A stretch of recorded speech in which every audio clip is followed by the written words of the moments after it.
Talk about adventurous. This is a man on his way to making history, one step at a time. He's climbed the highest peaks on all continents, including Mount Everest.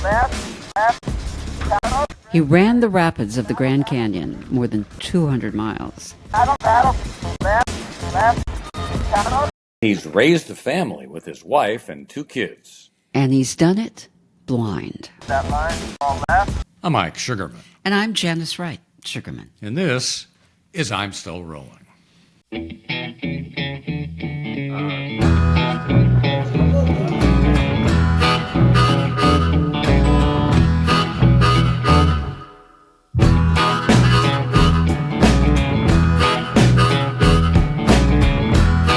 Yes, this is I'm Still Rolling. Well, it's a podcast about disabilities, but really more than that. It's about trouble people may have in their lives. And believe me, you're going to run into trouble sometime in your life if you haven't already, and I know a lot of our listeners have.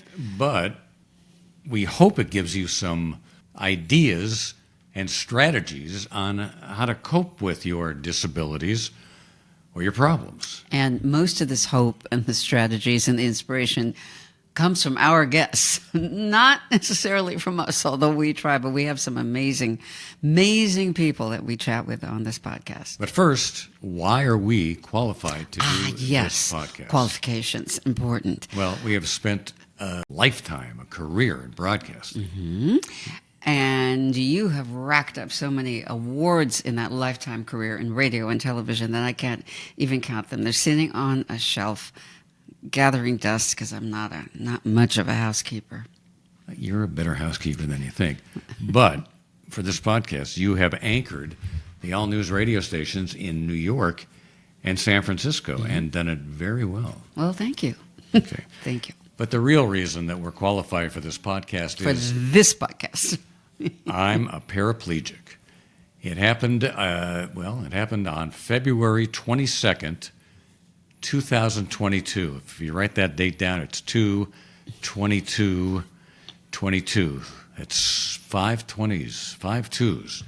A lot of 20s. In many 2s. A lot of 2s. In many cultures, that's lucky. But well, you're just taking a wild guess on that one. We're gonna assume. No, I know it is. Okay. But it wasn't lucky for us. No. I suffered a spinal cord stroke after a life-saving operation on my aorta. Mm-hmm. It was a gnarly operation. But the operation was a success, and we were warned that there could be complications like paralysis. It was a 5% chance of paralysis and a 5% chance of death. So we rolled the dice. And I didn't die. Right. But I became paralyzed. 2 days later in the ICU, I couldn't feel my legs, and then I couldn't feel my waist, then I couldn't feel my stomach, and it goes all the way up to my breast. I am paralyzed.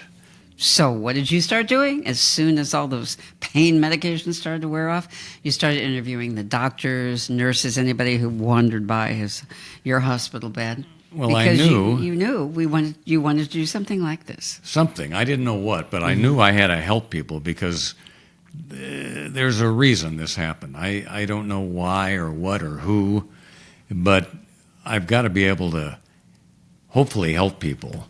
And with you by my side. Well, thank you. And that's another. Doing it. Well, glad you mentioned that because that's another important part of this podcast about how disabilities affect everyone in someone's life and how we all cope with it in different ways.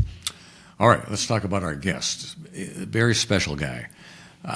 My grandson, Charlie, was watching some YouTube program about heroes, kids program about heroes, and this guy came up. He climbed Mount Everest, and he's blind. He climbed every summit. What's the statistic? No, the highest summit. The highest summits on every continent. Yes. We got it. Okay. But this was about him climbing Mount Everest. Right. Anyway, so I found his email on his website. I wrote him. His agent wrote back, said, we'd like to talk to you on your podcast, but we get so many requests. We make people read his latest book And that weeds out a lot of people. So if you read the book, you can probably talk to them. Well, I read the book. Yeah, you didn't even skim. You didn't cheat. You didn't read the first chapter and the last chapter like a lot of journalists do when they have to interview an author. A little insider secret there. You read that. You were very engrossed in that book. You really enjoyed it. It was really a good book. And so I wrote him back and I said, look, I read it. Can we do it? And who knew? He said yes.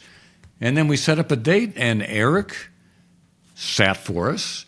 And he couldn't have been a nicer guy. Really nice guy, real down to earth, despite being way up above on Earth. Get it? Jeez, that was a little joke about climbing the summit. You got that one? Okay. Yeah.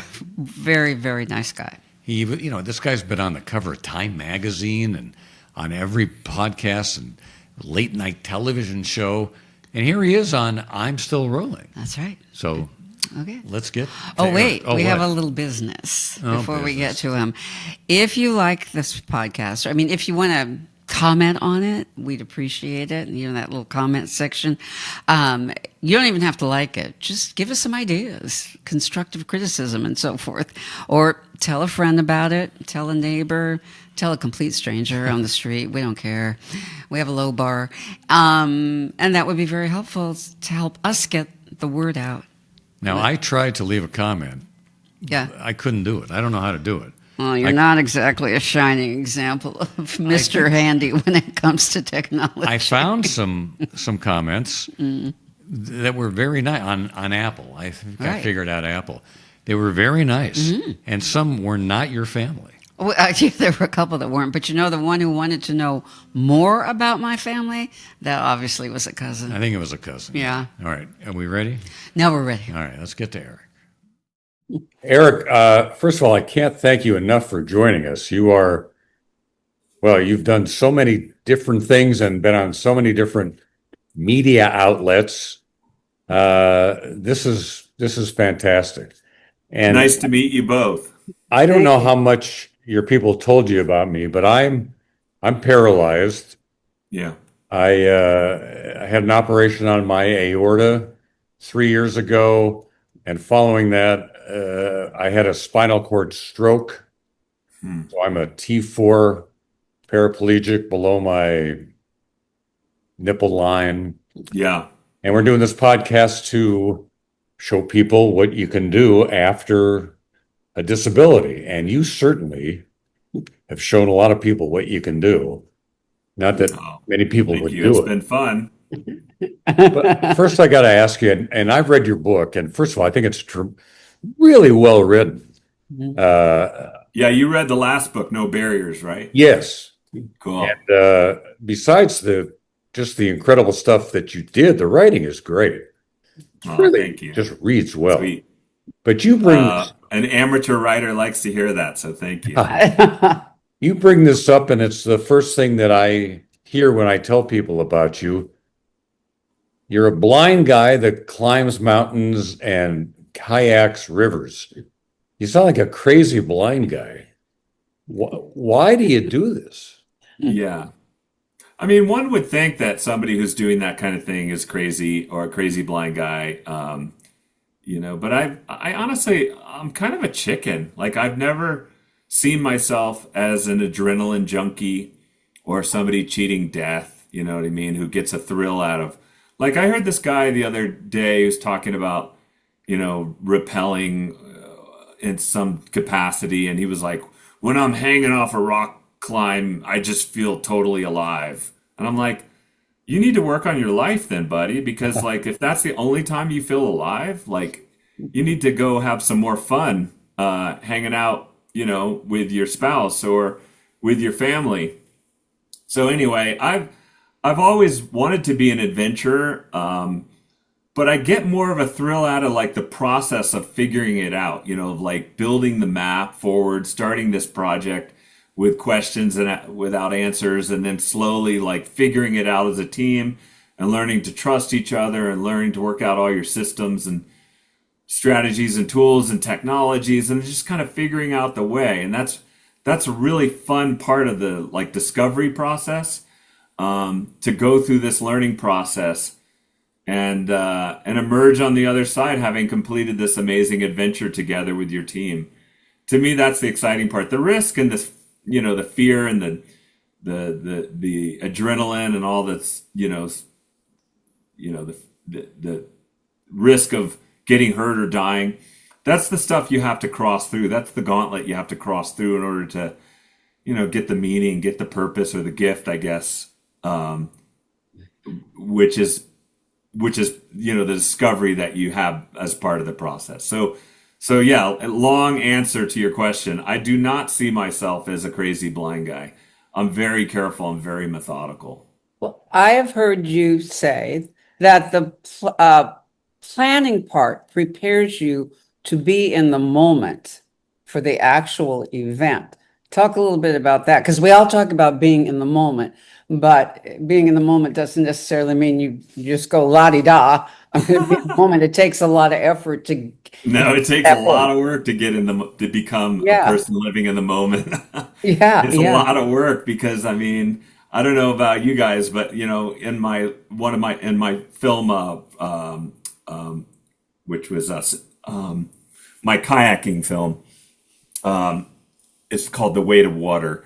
I said, like sometimes you do feel like you're a person looking at your life through a window, like through a glass window, and you're like, why aren't I inhabiting the experience of me more fully? Why am I like an observer or bystander in my life? And sometimes we are that, but sometimes you want to be in your body and be experiencing things fully, right? And so for me, kayaking was this great project to practice so much, to go through a process, where you get in over your head and you get afraid and then you have to reel it back and you have to start over. You have to just like build this learning experience very carefully. And then eventually, after years and years, you finally get to this point where you're like, wow, I'm starting to actually be here fully. I'm part of the river. I'm part of the waves. I'm part of the canyon. I'm experiencing like life even between my breaths. I'm like time has slowed down, and all that fear that you had at one point, you're kind of translating that into, I guess, a sense of focus and a sense of confidence and a sense of awareness.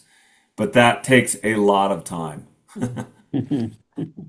Uh, and you try to teach that to people you have the group No Barriers. Yeah. Talk about that. That's great. Yeah, I have an organization called No Barriers. I started it soon after Everest. I climbed Everest way back in 2001. No Barriers began about 2003. I teamed up with this guy, Mark Wellman, and this other guy, Hugh Herr. Mark Wellman was the first paraplegic to climb El Capitan. He has this cool system, and his partner goes up the rock face and anchors the rope to the rock.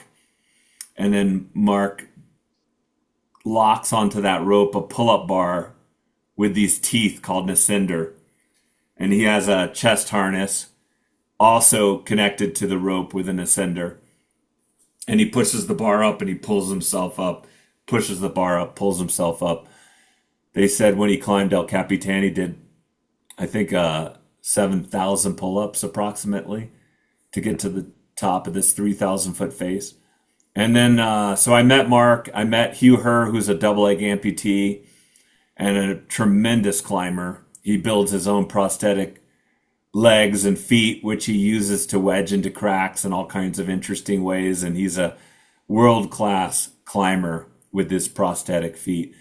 So the three of us did a film project together, and we climbed this rock face outside of Moab, Utah together. It was this really beautiful, crazy tower called Ancient Art.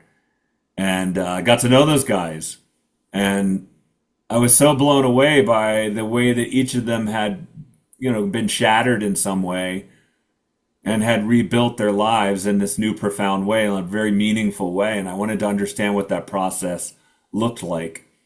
There's the external piece of the journey, which is as I mentioned earlier, what kind of systems and strategies and tools and technologies and ideas do you build around yourself to make this thing possible? But there's also the internal process, which is like, how do you tap into that power, that light, that the light of the human spirit, your soul, whatever you want to call it, that thing inside of us that is the mindset part, this new kind of idea of understanding what the possibilities of our lives are still, despite that injury. And so I wanted to understand that better. So we started No Barriers together. And since then, we've worked with, thousands and thousands of people with different kinds of disabilities, helping them to break through barriers and tap into that light and build a new mindset of their own that helps them as they move forward and, want to become the best version of themselves. That doesn't necessarily mean become the person that they were before the injury or before the disability. It means like try to figure out how to move forward and inhabit a new person, in a way, like a new adaptable, resilient human being. Can we back up a little bit and tell you at one point in your life when you were a child had sight. When you lost your sight, how did you then evolve? And what kind of childhood did you have when you were blind? Was it a difficult one? I mean, my life was difficult in a way, but in a way I was very lucky. I grew up in Connecticut. I mean, my parents had enough money, so I had good support systems. I had good teachers. I had parents that, like I always tell people that my parents, I compare them to like a broom in a dustpan. My dad would sweep me out into the world, and then I'd get shattered, and then my mom would pick up the pieces and rebuild me, and then my dad would sweep me out into the world again. So my parents weren't super, super protective. I mean, I think there was a time when could barely see out of one eye, and I was riding my friend's motorcycle around the neighborhood, and I almost crashed into my mom's car as she was coming home from the grocery store. I think she put the nix on that on Yeah. motorcycle riding for the blind. But other than that, they were pretty good. They let me do things and try things, even though it was, hard as parents watching your kid go out and struggle. But anyway, it was a really good parenting style for helping your kid grow. But despite that support, yeah, going blind wasn't easy. Got diagnosed with this rare eye disease. I started going blind in middle school, and by my freshman year in high school, I was totally, Video now whoops. stopped. Oh, we lost Uh, video. Video settings. Button menu. Open participants. That's sorry, panel. I'll fix that. Video. Start my video. Alt plus V button. Enter. Video now start. There you go.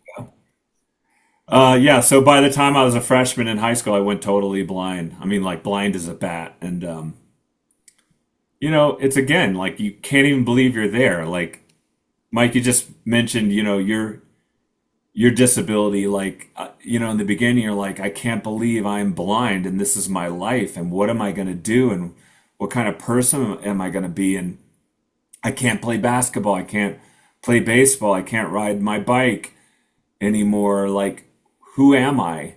And it's a long, hard process to rebuild and find the new person. Well, now a couple of things. You wrestled in high school Yeah. as a blind person. How did you do that? I had heard that blind people wrestled. In fact, there was a guy out of Philadelphia who was a blind, really good, high-ranked wrestler, and my family met him one time, and he said it's possible. So that I remember after I'd gone blind, I thought maybe I'd like to try that. And it was so happened that my brother's three friends were the captains of the team, and they said, "Yeah, tell them to come on out. We'll take care of them." And I did. I remember tapping my cane down the hallway towards the wrestling room. That you remember wrestling rooms in high school, they stink, right? They're musty. They smell like sweat socks and cheese.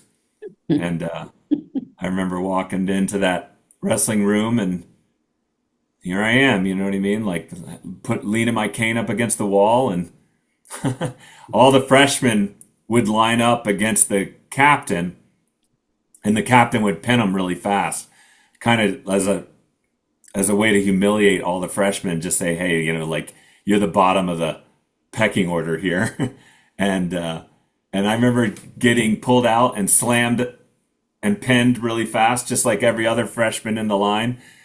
And I was psyched because I was like, they didn't baby me. Like he just slammed me down like every other kid. And I found my family. I found my team. And I tell blind people all the time, kids especially, like, go out and find something bigger than you that you can be a part of, bigger than your blindness, bigger than your disability.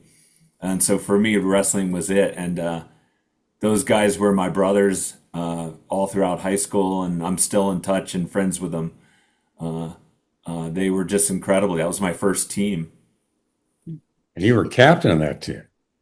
Yeah, I made my way to captain my senior year. I was a pretty good wrestler, but again, it was a Connecticut standards. We weren't like Iowa, you know what I mean? Yeah, but we were good enough for Connecticut standards. I understand. Our son went to Vassar and played baseball. And he played Vassar baseball, so we kind of get. It's division. Yeah. Yeah. Division. Yeah. Yeah. And I wrestled a couple years in college before I kind of moved on to climbing. But I remember getting there and like, oh, I was the captain of my wrestling team in Connecticut. And they're like, I was the captain of my wrestling team in Nebraska. Yeah. Like everybody was the captain of their team. It wasn't anything special. And, despite you were a good high school wrestler, now you're just like barely an average college wrestler. Do you think about what you saw as a kid? Do you remember it? And what do you think about? Yeah, I still remember colors and basic things, faces and things like that. Kind of vague images of like what things look like.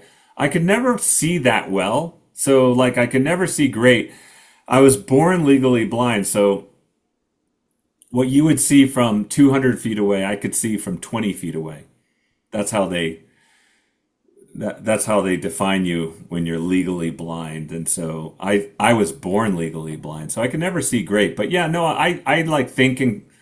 I think in visual images.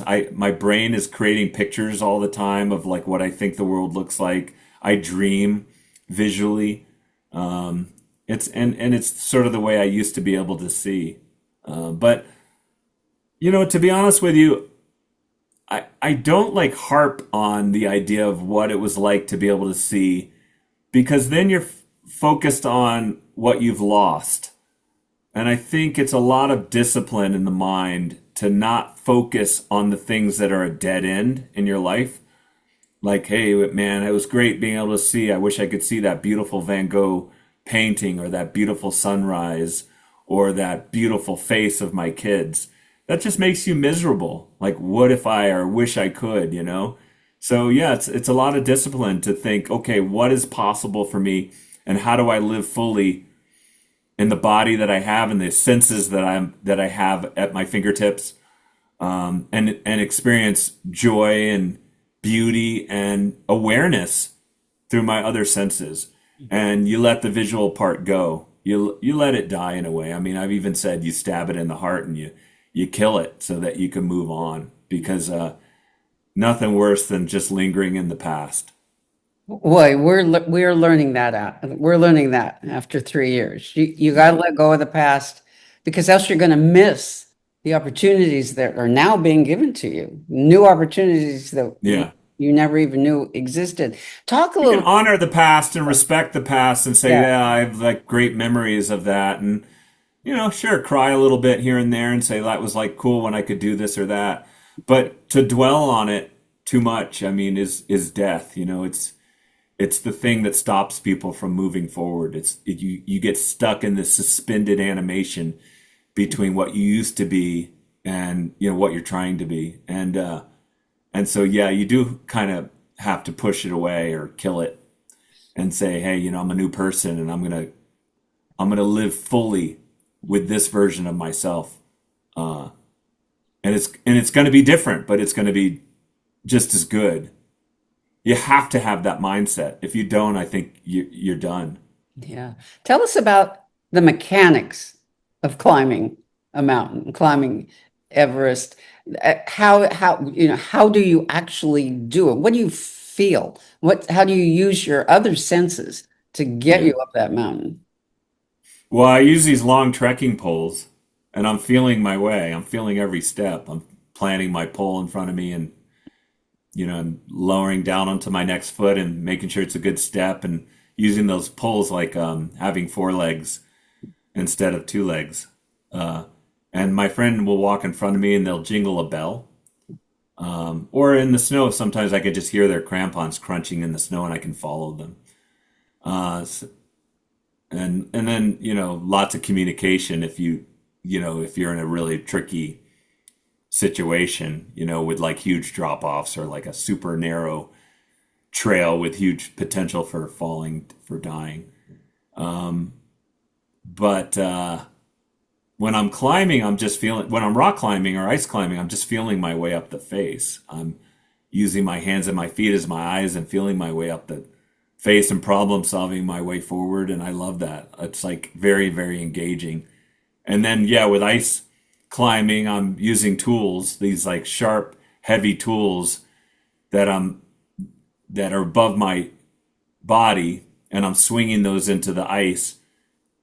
And for me, I'm listening for the sound of the ice when I tap my tool against it so that I can listen for the sound, like a good sound, like hitting frozen peanut butter with a sledgehammer, or a bad sound, like hitting a bell. That means a lot of big ice coming down on top of you. So I'm scanning that tool across the face and tapping it and listening for the sound and feeling the vibration through the ice. So that's the way I ice climb. You know, you talk about feeling with all of your other senses. And in the book, there's technology called brainport. Yeah. Just blew me away. Uh, Tell people what that is. Well, Brainport's like this typical technology where like the guy conceived it in like I think the 60s, Dr. Paul Baccarita. He's like, hey, if well, I think it started when his dad got a massive stroke. And back then, I guess the rehab wasn't that great. And they didn't really know what the potential was. And like he started his dad doing like I guess you'd call today occupational therapy, like do the dishes, like wipe the cabinets. I think his dad couldn't walk at first, so he said, okay, start over like a baby, start crawling. And so his dad was crawling, and then eventually he was walking on his knees, and then he could stand up again. And then by the end, he was like working again and, living this very normal, amazing life, hiking mountains. And that was like the beginning of what they call brain plasticity, which is, where something breaks, something doesn't work anymore, the brain can create these new neural pathways.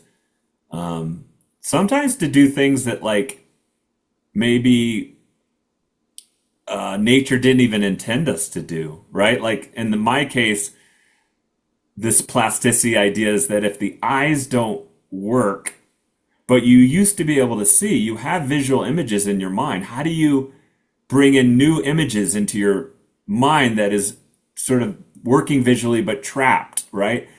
And so the Baccarita said, we'll use another sense. We'll use the sense of touch.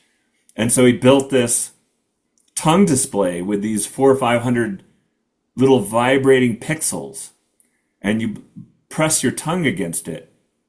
And the camera takes a video image that then through the little computer translates that visual image into this two-dimensional image that I'm feeling with my tongue on that plate. So it's basically like if I saw a face in front of me or the camera saw a face in front of me, I'd be feeling that face on my tongue. And so I've been able to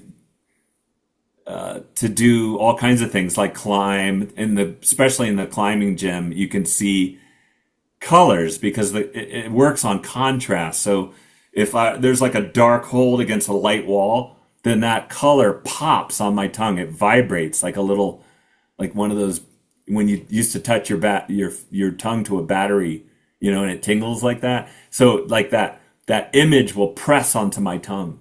Anyway, so it's really, really cool. I can use it to read basic things and use it to bowl. Uh, I've used it to look at pictures. I've used it to play games with my kids, like rock, paper, scissors, or like basic card games like War. You can see the numbers. So it's a really amazing device, and it just goes to show you that like it's the brain that sees, not the eyes. The eyes are just the hardware into the brain. I heard you say that. That's an amazing thing. You see with your Well, brain. yeah, but I mean, it works like this for everything. Like, I have a friend her name's Mandy Harvey. She's a deaf musician. She sings in perfect pitch, even though she can't hear herself sing. She feels the vibration of her voice as she sings, but she sings in perfect pitch. It's the ears, or excuse me, it's the brain that hears, not the ears. You know what I mean? It just works across the board. If you have like a knowledge or awareness of what that used to feel like, you can recreate it because the brain is still alive. This whole neuroplasticity kind of a topic is something that comes up a lot with spinal cord injuries, and that the brain will try and find a way around things. It will try. Someone described it because in Mike's case, the brain isn't getting the signals through where Right. cells were, where the stroke happened. But the brain finds a way. It keeps looking for other highways. It's like a traffic jam. It's been experienced where Yeah. it'll And keep sometimes it does, and trying. sometimes it doesn't. Yeah, yeah. It's not as simple as like just, like I put the device on my tongue and I could see instantly. I had to learn that new language of things. In fact, I remember walking around with my kid and just looking at things and going, "What is that?" And I reached out one time, and my daughter actually said, "Dad, stop!" And I was about to reach out, and I saw this little triangle buzzing on my tongue, and it was like leaping around, like it was dancing like 100 miles an hour, and it was a little bit of fire. It was on the top of a candle. Uh, And I had forgotten, like I didn't know fire like leaped around like that. Like I totally forgotten that. You know what I mean? So it's like this discovery process. You you bowl. Tell me your bowling average. I bowled for the first time after like 10 years a month ago, and I was horrible. I got mostly gutter balls, but I bowled one strike. So yeah, You I got to get did? more consistent with my bowling. Oh my God. You talk about your family a lot, and some of it was made. You adopted a son, which you talk about a lot in the book. How is he doing now? I read the book, and that was 10 years ago. So he's Uh, probably what, yeah, he's 17? 24. He's 20. 24 because he was Yeah, 4 in the book. Or yeah, yeah. All That's the right, way it tell us. works, man. You keep going, You you keep adopted growing. him from Nepal. Uh, it's a long, long story, but tell us a little bit about it. Well, I just saw him this weekend. He's at Arizona State University. He's a senior. Oh, great. He's going to graduate in the spring, and so his name is Arjun. And I did the typical dad thing. I went and flew out there and hung out with him and took him to dinner, fattened him up, took him to a hockey game, bought him some groceries, Little uh, cash. and then he's like, "Dad, see you later," and Yeah. sends me on my way. But yeah, we're really proud of him. And yeah, when he was well, we had this idea of wanting to adopt a little boy or a little girl. We didn't care which one, but we were looking all around the world and looking at international adoption. And we easily stumbled upon Nepal because I'd climbed there so much. And like, I remember when I was summiting Everest, um, one of the Sherpas, this guy Ampasong, was next to me, and I couldn't read gauge on my oxygen mask, because it tells you how much oxygen you have left, how much pressure there is in the tank. And I said, do I have enough, you think, to get to the summit and get back down to the south summit here? And he said, yes, you do. And I said, okay, you sure? Just one more time. And he's like, yeah, I think you do. So yeah, and he stuck with me that whole time. And I remember thinking, like as a Westerner, if I fall down in the snow or I fall off this cliff or I'm incapacitated, this Sherpa's linked his fate to me. And these are folks with like sixth grade educations, and like this guy was in it with me. Like our fates were linked. And I thought, like, Nepal's this beautiful place. It's such a hopeful place, it's like got lots of challenges, lots of environmental devastation and all kinds of political instability, but like the people are just so hopeful and just I thought this would be a great place to like find my son. And so we went to an orphanage and they introduced us to this little boy, this little ragamuffin guy and barefoot and dirty and yeah, after a year and a half we were able to bring him home and we gave him love and attention. I think he gave us lice the first year. Yeah. Yeah. But yeah, no, he's been with our family and he's been my son since I met him at, 4 years old for the first time. It was beautiful. And yeah, I just, like I'm writing a children's book, devoted to Arjun right now. So that'll come out in the spring. So yeah, I'm really, really love that guy. How did he adapt to America and growing up? Well, he's kind of a chameleon, like he was a survivor, he grew up in this little orphanage and it was kind of junky and, they just scrap, and so when he came to America, he was a scrapper, he like gave him his first bike and he pointed to the training wheels to get those, basically he couldn't speak English yet, but he was like, no, get rid of those training wheels, man. I don't want those things. And I took him down his first hill and I think he like crashed into a hedge or something like that, but he got right back up and started learning how to ride a bike. Within 4 days, he had learned to ride a bike, and he learned English and he had tons of friends. And we've gone back because we actually found his Nepali mom. She's a beautiful lady, Kanchi, who, as it turns out, that when we adopted him, she was in prison. We didn't know any of this. And anyway, so we've gone back several times to see Kanchi and to have him kind of connect with Nepal. And right now he's just like typical American kid. He's like he likes pizza and but someday I think he will connect to that Nepali side of his life a little bit more. The Sherpas, who of course you relied on, as she said, what about their philosophy of life and their Buddhism and their living in the moment? Has that, do you think, informed you and your life? Yeah, yeah, the Sherpas, because of their Buddhism, I don't know, you can't really generalize everyone, but like the folks I've met are like they are very peaceful and accepting of life and more accepting with grace of like change, than maybe some of us are in the West.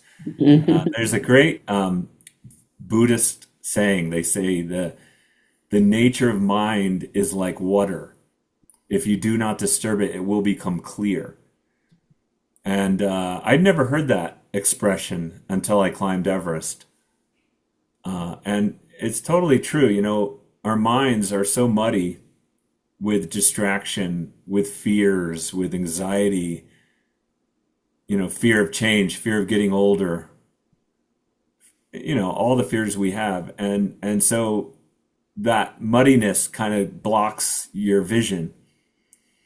And I think what that Buddhist quote says to me is like, if you can still your mind, not like still it like perfectly, but just like get rid of all that crap, and know what you're doing and have confidence and just, yeah, as we talked about earlier, living in the moment and celebrating every step along the way and celebrating and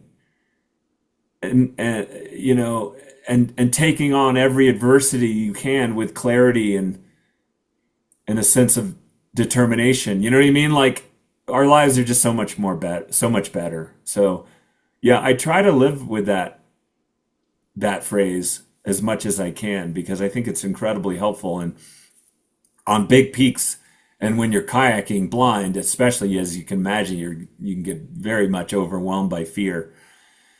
And so just saying, I'm going to clear all that stuff out and I'm just going to be in the moment here and experience it all fully and honestly and vulnerably. That's so much better than, you know, building crust around yourself to protect yourself because that's impossible. That just makes you numb. There's another Buddhist saying that I love about the two arrows. I don't know if you know this one. If you get hit by one arrow, that's what happens. That is whatever happened to you. You know, you go blind, you're paralyzed. Don't let the second arrow make it even worse. The second arrow being how you handle it. And I think Oh, you're, 100%. Yeah. yeah, Yeah. Yeah. Like it's the brain that like messes us up, you know? If we yeah. could just be perfectly like peaceful and accepting of our fates, Hmm.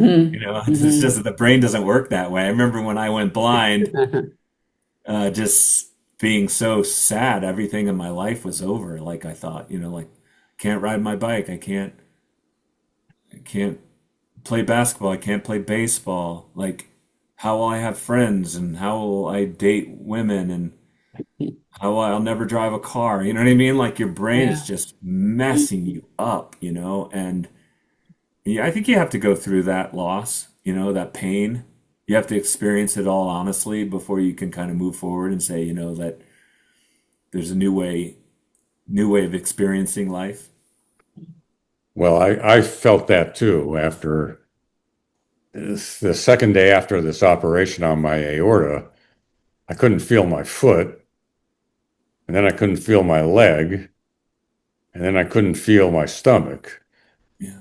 I am sitting in a hospital bed going through this and thinking, is this permanent? And then Yeah. we found out it was. Yeah. And I went through what you did. You know, what am I going to, I can't, my favorite pastime was walking. I would Yeah. walk around the island of Manhattan, or we lived in San Francisco for a long time. I walked around San Francisco. It was just my hobby, and that was taken away from me. Yeah.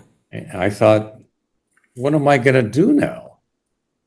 But you come to grips with it, as you said, and you deal with it. And you know, it's hard. I played guitar before. I can't play guitar because I can't balance it. So now I'm playing keyboards. I'm Oh, trying to nice. move on. Yeah. It's hard we have a brand new grandchild. It's hard for me to hold her because of my balance, but Right. I do. Yeah. You just do what you have to do, and you put the disability behind you. I sometimes, you know, I'm Yeah. older. I'm 71. I sometimes feel like a ghost. You know, I'm sitting with a bunch of people who are doing everything I wanted to do, and I can't do it, and I'm just sitting there watching. But Yeah. I'm grateful that I'm alive. Yeah. I'm just glad that I'm there in the moment, and living in the moment Yeah. is the greatest thing. That this is a gift that this disability gave me, and it sounds like it's the same thing for you. Yeah, I mean, I think you're speaking to how difficult and tricky this process is because it's not a cliche. It's not like, you know, for me, like you climb a mountain or kayak a river and you're like, I'm healed, I'm whole again. No, it's just like, it's not a cliche. It's this deep, difficult, soulful process. And then some days you're back in the shit again, you know what I mean? And other days you're pulling yourself out, and you're doing a little bit better, you know? And, you know, but yeah, no, I mean, for me, like you, I'm in the second half of my life, you know, the first half was just hammerheading up mountains and kayaking rivers and pushing myself physically so hard. My second half, though, I want to experience more joy, more connection with the people around me. You know what I mean? So that you're not just accomplishing these things, that look good on a resume, or like just, I don't know, make you feel like you conquered something. But no, you're really diving into the experience and trying to reap as much as you can out of it. I was thinking about how your other senses are so well developed. I feel like we sighted people are losing touch. We have lost touch with a lot of our senses. Or we don't stop and listen necessarily. We don't feel things. We don't walk by flowers and feel the textures and things. Do you know what I mean? I feel like Yeah, as yeah. society, we're losing. We depend so much on our eyes that we've lost other things. Yeah, no, I agree.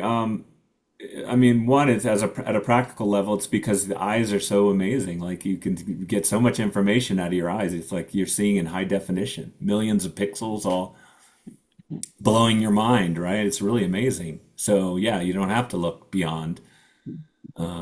I take, I do these cool no barriers activities with groups sometimes where you you blindfold them and you have them like listen for objects. It's called audio. It's called echolocation. You actually listen to the sound vibrations bouncing off of objects and try and that information coming back at your ears. I get them touching the difference between different like objects and get them smelling things and tasting things, with their eyes closed, just to kind of awaken those other things. And it's really, really fun, yeah. But yeah, as long as the eyes are so amazing, it's it almost becomes, you're right, like a handicap to Hmm. learning, to experiencing life through those other senses. I only do it because I have to. Yeah, It's like yeah. I can't see, so what else am I going to do? So it makes you rely on those other senses more, and then because of that, the connections get stronger, and you're experiencing more, and you're aware of more things, and it becomes kind of cool. Can I ask, you're a little bit off the center of the camera. Can you Yeah, move? it's I blind guys There do you that. go. There you There go. you go. Yeah, Okay. nice. I know it's How's hard. that? Is that better? Perfect. You're right in the middle. Uh, Nice. Sherpas. You talk about Sherpas and how connected you are as a team. And that's very controversial, among other things. And you bring it up in the book. When you climb a mountain, especially Everest, you put other people in danger. Yeah, Um, you walk over dead bodies sometimes because rescuers can't get to them. yeah. How do you answer that to people who say that? I mean, climbing, all these things we do, they're innately selfish sports, aren't they? Yeah, yeah. Um, I mean, the Sherpas take pride in climbing Everest and climbing these high mountains. Like being a Everest summiteer as a Sherpa is sort of like being a professional baseball player here in the United States. It comes with like a lot of respect and things like that. But the Sherpas, when they help Westerners climb Everest. Like they don't want their kids going into that activity because it's dangerous, right? They want their kids to be doctors and lawyers. So yeah, usually it's a way out of poverty. So yeah, and the Sherpas do a lot of the hard work on the mountain. They like lay down the ladders in the Khumbu Icefall. They're constantly rebuilding the icy trail when it gets destroyed by seracs. They're putting the fix lines up. They're setting up tents and things like that. Yeah, they're the backbone of every team. Sometimes people will go out and climb a peak like Mount Everest without Sherpa support, but that's not kind of a cultural thing. And I would say the mountains of Nepal are, they're finite resources. So there's a lot of trash up there and a lot of crowds. Some mountains I think are not so beautiful anymore. Like I went and did Amida Blam, and it's a 23,000 foot peak. next to Everest. It's really steep and forbidding, but there's just trash and people, there's nowhere to poop, so there's like frozen poop around and toilet paper, and yeah, it's not all that pretty. I think we're gonna have to solve that. Nepal's gonna have to solve that problem at some point, or the mountains are gonna become less and less appealing to anyone. Do you think part of the problem is people climb those mountains just for the conquest, not for the learning like you do, not for what they're going to take away from that experience? Yeah, I mean, I do think that. I try not to be judgy because I can't go inside someone's heart and figure out, why they're doing the things they're doing. But sometimes, yeah, it does seem like people want to go on the fast track. Like I met this person, he had a lot of money and he was a successful business person, a banker. And he said, I've made $1 billion in the business, and so that's no longer a challenge. I want to become a climber, and I'm not going to climb anything. I'm going to climb the highest mountain in the world. And he just hired like the best guides around and paid $100,000 and got lucky with the weather and summited the mountain. And I don't know. It's not my style. I just think people are, yeah, they want to go on the fast track and they want to do it like what feels sometimes a little bit selfish or self-centered, I guess. When I took the slow track, like I found organically an amazing team around me of friends. And, those friends took 2 years out of their life to train together and bleed together and fail on lots of mountains together. And then when we reached the top of Mount Everest, people said I would have a disaster. They'd have an epic. I'd drag everyone into a rescue. And instead we had the most people from one team to reach the summit of Everest in a single day. 19 of us reached the top. And I think my team said, hey, I wanted to be there on the summit, not just for myself, but because I wanted to be a part of your journey. I wanted to be a part of you making history. And that felt really happy that like somehow my presence, the way I put myself forward kind of inspired and energized my team to be there surrounding me when we reached the summit. And so, yeah,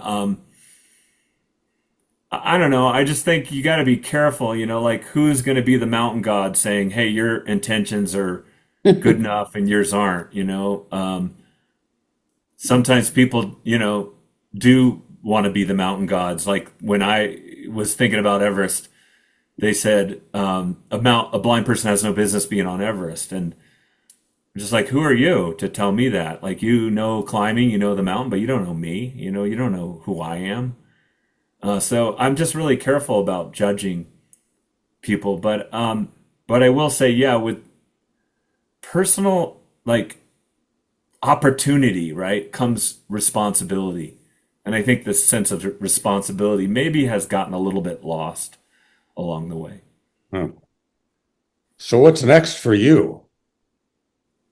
Oh, I'm just climbing and climbing. I haven't kayaked in a while, but I've been back to climbing. I've just got this summer I climbed this 2,000-foot granite face in a mountain range called the Bugaboos. It took us 3 days to get up and down, and then I went to the Dolomites and I climbed these again, like this 2,000-foot beautiful cliff face called the Tafana. Recently, my friends and I biked from the Dolomites to Croatia. I have a tandem bike, so I'm on the back. So yeah, I just continue to adventure. And this January, I hurt my thumb really bad. I'm going to the doctor today, but if I can get this thing in a cast and I can heal it up, in January I'm going to Chile to climb a huge face and make a film. So yeah, at 57 years old, I don't know how many years I got to push the envelope, but yeah, I'm gonna try my darndest. I can't believe you're 57. You look like a kid. Oh, nice. Thank you. Yeah. No, you really do. You If you do. told me you were, late 30s. Oh, I like it. Thank you. You made my day. Well, you certainly made our day. Yeah. It was a fabulous discussion. Good. You are so cerebral, and you think about so many different things that you are eloquent about too. And we really appreciate you coming on our show. As I said, we wanted to start this to inspire people and show them what they can do if they have a disability, and you are the best example I can think of. So thank you again for coming on. Awesome. That was awesome. It was awesome. And were you inspired? Well, I said I was, and I'll tell you how inspired I am. I know you've dabbled in adaptive sports. Well, not like him, but I said dabbled. I did. You tried a few. I tried basketball. I wasn't strong enough. It went 2 feet. It was Yeah, okay. Not good. Adaptive surfing. Did not hang 10, but we lie on the board, and they get us to curl away, whatever you call it, the hot doggy, you know. Shoot the curl. Shoot the curl, Shoot yeah. the curl. I was a Southern California girl. So, I know, you were a beach bunny. Yeah. Anyway, I didn't like it. I got spray up my nose. Yeah, I recall you didn't like not it like at all. Anyway, the therapy group I go to at Mount Sinai has once a month a adaptive climbing session. Okay. Rock climbing. Rock climbing. So following in Eric's footsteps, yes. one at a time, not whatever 32,000 feet. But, No, I wouldn't. I would not advise and that. more ropes, and if I fall, they'll catch me. But, Yeah. I'm looking forward to it. Okay, so am I. I'll cheer you on. I'll be there cheering you on. All right, thank you. I'm Mike Sugarman. And I'm Janice Wright Sugarman. Thank you. I do that every time. Thank you for watching. I'm still rolling.